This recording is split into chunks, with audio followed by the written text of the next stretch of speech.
ঢালিউডের নায়িকা নিপুণ আক্তারকে নিয়ে সিনেমার কলাকুশলীদের ক্ষোভ অনেক দিনের, কিন্তু কেউ সেভাবে মুখ ফুটে কিছু বলতে পারেননি।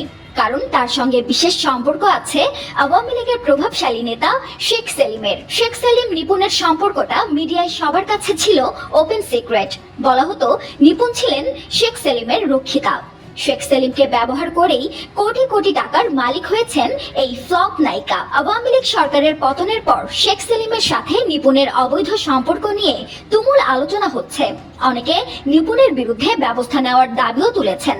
পুরো ঘটনায় স্বাভাবিকভাবেই বিব্রত নায়িকা। ব্যক্তিগত জীবন নিয়ে এত সমালোচনা হলেও এখনো বিষয়টি নিয়ে মুখ খোলেননি নিপুণ। আওয়ামী লীগ সরকারের সুবিধাভোগী এই নায়িকা প্রকাশ্যে না এলেও ফেসবুকে ঘোষণা দিয়েছেন বন্যা দুর্গতদের উদ্ধার করতে হেলিকপ্টার নিয়ে প্রস্তুত আছেন তিনি। জানিয়েছেন আবহাওয়ার পরিস্থিতি একটু উন্নতি হলেই ফেনীর উদ্দেশ্যে রওনা হবেন।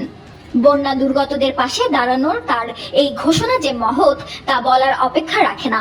তবে এ পোস্টের মন্তব্যের ঘরেও শেখ সেলিমের সাথে তার সম্পর্ক টেনে এনেছেন নেটিজেনরা, করছেন নেতিবাচক সব মন্তব্য।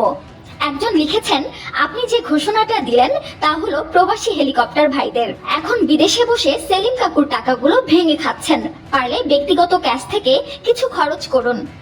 আরেকজন লিখেছেন, আপনি কোথায়? শেখ সেলিম আপনার অপেক্ষায় আছে ভারতে, ওখানে চলে যান।